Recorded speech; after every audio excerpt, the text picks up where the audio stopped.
Hello, it is August 3rd, 2019. Hope you're well. Tonight we're going to talk about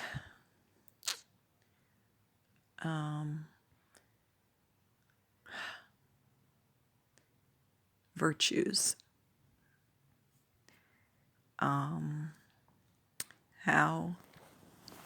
many of us feel that we would like to develop certain virtues that we admire in others, that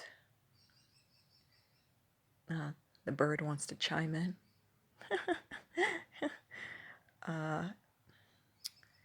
That there are certain characteristics that are, like we said, admirable, and that we can't help to feel some level of respect toward individuals that seem to manifest or seem to radiate these certain qualities. This isn't going to be a very long one. I don't think. Kind of tired this evening, but this is something that just came through, so we wanted to share it. So, for instance, courage. That is a quality that many of us would like to, further develop or enhance, manifest in our lives. And I'm sure all of us can think of moments where we felt less than courageous or felt that we had behaved in such a way that, that wasn't really courage. That was kind of weak in that situation. And of course, we're not encouraging you to look back and feel regrets, because that's not really a useful type of energy, but just saying that this is something that maybe resonates with many people. Another virtue or quality that maybe we want to develop is love.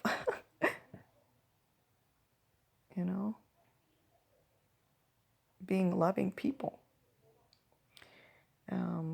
Not just in word and not just on a whim or, but actually really, really living that quality. It's alive in us. So the thing that came through is that everything costs something, and not in a bad way. It's like if you walk into a market and there's whatever items there, you don't expect to go pick up the item and walk out the door. That's not a bad thing, but that's the way the universe works as well. And it's balance, that things cost something. But again, it's not a negative thing. It's just a matter of the way the world works. And so in the sense of virtues that we would like to develop, well, what is the cost? Well, if we want to develop the virtue of courage, well, then the cost is going to be fear. That's what we have to give up. That's what we have to release, let go of. It's something that has to go, because the two don't dwell together, so to speak. Or love.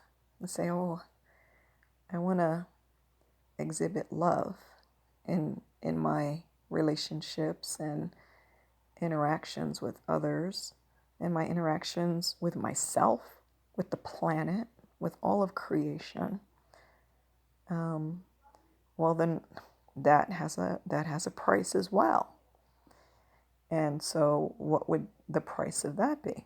Well, the things in the case of love, love is the big one, right? And the things that would have to be sacrificed, so to speak,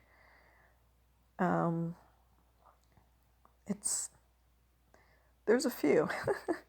Trying to simplify this. So basically,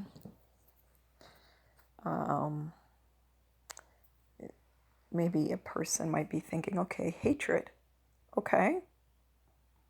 Yes, in a very broad sense, we could say that. And so we'll keep this simple and we won't, overcomplicate this. So let's just say, of course, then again, love is more than just it's not an emotion or feeling that we have made it to be. It's much bigger.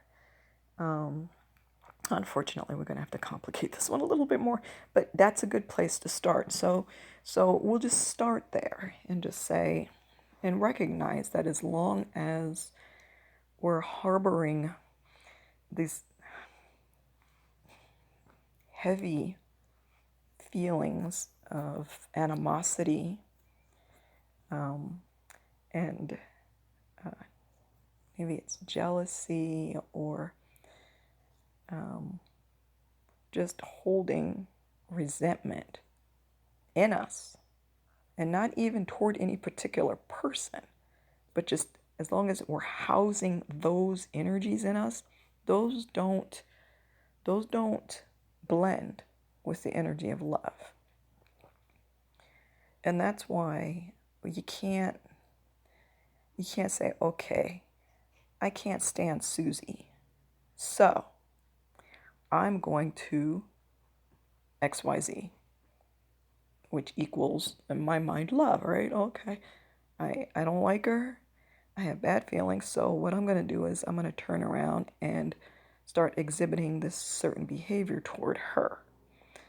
But again, like we mentioned, love, it's not that kind of a thing where we as a person in our ego mind can say, okay, so let me just redo this thing and I'll package it up and call it love because it doesn't look like the other thing.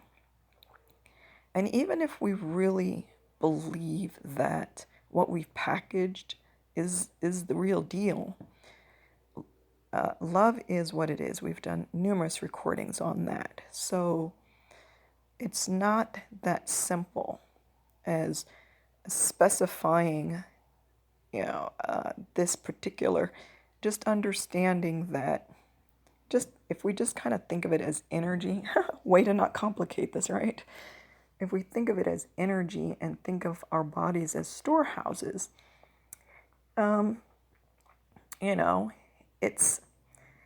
it doesn't matter if the energy is stored in your foot or in your thigh or in your elbow, if it's meaning specific, details on it. If it's an energy that does not coincide with another energy, it's not going to work. That probably was a really confusing example. Sometimes I think the examples make sense in my mind, but then when I say them, it's like, I hope that translates. But the point is that it doesn't really matter who the ill feeling is toward or what it's toward, or even if it's ourselves. We're having negative this chipping away at ourselves with these energies. They're not going to house together with loving energy. So the thing is, just the first step, always the first step, is just to understand that like and like attracts like, right? And they dwell in harmony together. And as long as there's this tumultuous whatever stuff for whatever, then that's the thing. So we're not gonna, in this one said it was gonna be short, so we're not gonna even attempt to try to kind of communicate how we would go about doing this, as far as, okay, I know that there's stuff in there. How do I get rid of it? We're not going there in this post, in this recording. That'll be another part. But in this one, just was mainly the thought that came earlier, is just that the idea of cost and having to sacrifice something to bring in something new and something different. The other has to be washed away, and then and it's not an exercise of trying to be perfect. Okay, so that's what we'll talk about in the next installment. But just the thought of these energies, and how, which don't work together, and they won't work together. Love won't. We're staying on love. We said courage as well. But either way, these energies won't find a place to be as long as its opposite is like, no, I live here. It won't. So anyway, I hope that made sense to someone other than myself. So with that, we want to wish you much love. Good night.